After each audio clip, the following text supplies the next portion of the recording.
What up, Fightful fam, and welcome to your Fightful Fix UFC Fight Island 6 post-fight edition. We're going to take a look at Brian Ortega's tremendous display against Korean Zombie Chan Sung Jung in the main event. Plus, Jessica Andrade stamps her mark as an instant contender in the UFC Women's Flyweight division. Before we get started, if you could please hit like, tap subscribe, and the notification bell. That goes such a long way to helping our channel grow, and I do appreciate it very much. Brian Ortega, what on earth? Any hype Korean Zombie had going into that fight, T-City put to rest, outclassed him, a masterclass effort, 5 rounds, 50-45 unanimous decision for Brian T-City Ortega, and he will fight Alex Volkanovski next for the UFC featherweight title. Keep in mind, Brian Ortega was coming off of a 2-year layoff, numerous injuries following that one-sided loss to Max Holloway in Toronto for the featherweight title. It was, I think, like 4th round TKO doctor stoppage at the end going into the 5th because he had accumulated so much damage. His face had blown up, and it was clear that Ortega, who rocketed up the division, had improvements to make. Ortega changed his entire camp heading into this fight except for jiu-jitsu coach Henner Gracie, and clearly the fruits of those labors were proven. He was just a completely new man out there. Now, Brian Ortega, despite being known for his submission skills, has always had really interesting boxing, forward pressure, lots of movement, creative angles, a great uppercut. But what he showed in this fight was patience, maturity, and ability to not just string together combinations, but really pick his shots. Perhaps the most effective thing that Ortega brought to this fight, other than the second round knockdown that we'll get to, is his ability to keep Korean Zombie thinking. He mostly kept it at kickboxing range in round 1. Round 2 introduced some single leg takedown attempts to get Korean Zombie taking. From there, he would, touch the knee to fake the takedown, come with an overhand right, all sorts of tricky shots, chaining together his wrestling and his striking. And although he very rarely got Korean Zombie to the ground, you could noticeably see Korean Zombie, bringing down the hands to block what he thought was a takedown and then getting caught with a punch. So Brian Ortega, tremendous job mixing things together. And we can't go any further in this video without acknowledging T-City's incredible knockdown. Late into round 2, Korean Zombie steps forward, Ortega dips, turns, throws a spinning back elbow that drops Zombie, had him hurt, and Ortega ends the round in mount. Now, usually we would take a look at the winner and say, well, what should he do next? Where does he go from here? But it's clear to everyone involved, UFC President Dana White,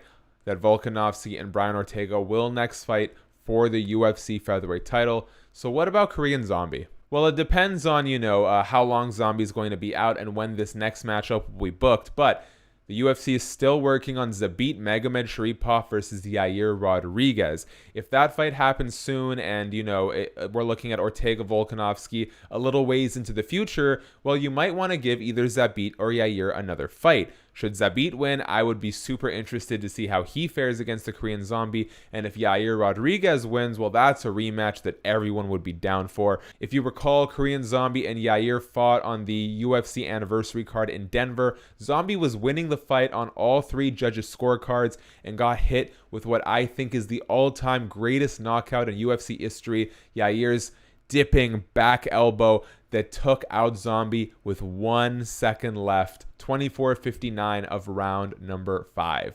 If you want to look a little farther down that card, I think Josh Emmett is due for something really big, but he completely tore his knee in that Shane Burgos fight, and I'm not sure what his recovery time is. And then there's also Calvin Kattar that is looking for a next big step up, although I would also like to see him fight either Zabit or Yair. And let's quickly touch on the co-main event. Jessica Andrade, the former UFC Women's Strawweight Champion, makes her flyweight debut against the number 1 ranked Katlyn Chookagian.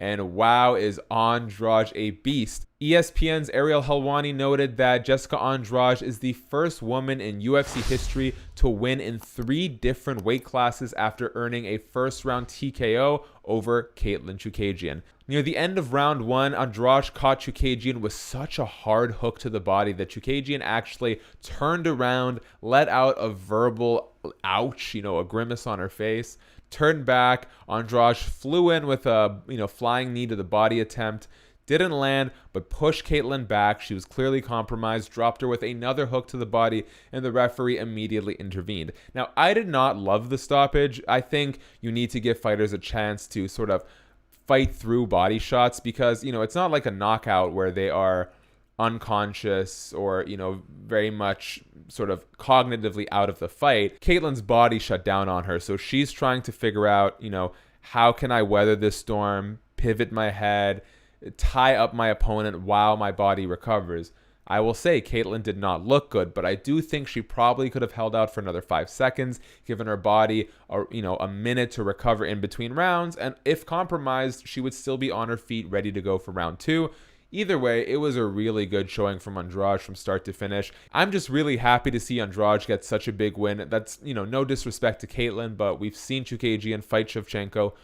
The Bullet clearly won that fight, and we'll see how things go with Jennifer Maia and Valentina Shevchenko, but Shevchenko is very much Thanos in the women's flyweight division. No one has yet to hold a candle to her. It hasn't even been close, and I think Jessica Andrade has about as good a shot as anyone in this division currently to give Valentina a real fight.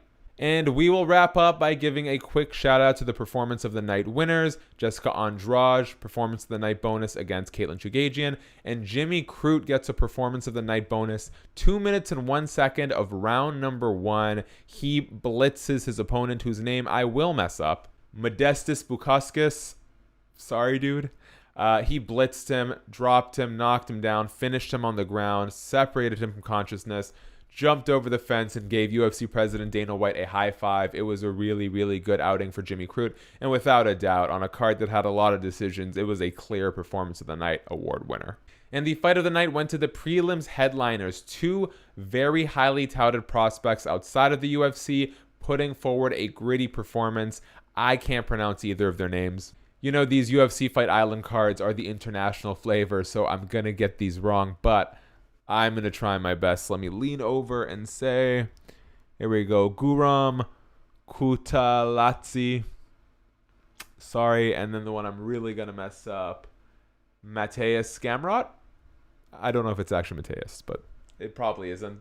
But these guys really went for it. It was a close fight. Everyone that I saw on Twitter had a 29-28 winner one way or the other, but everyone agreed that it really was a toss-up, and ultimately it was a split decision in the favor of Guram. And that is all for your Fightful Fix on this October 17th, Saturday night.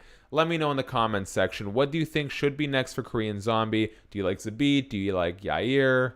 Emmett, Cater, where do you see him sort of fitting into the featherweight picture coming off of this tough loss? If you like what you see here, we've got a lot of other interesting content coming up. Tomorrow we'll have a fighter's prediction video for Uriah Hall versus Anderson Silva. On Monday, we'll have a Try Not to Laugh challenge with Sam Alvey ahead of UFC 254.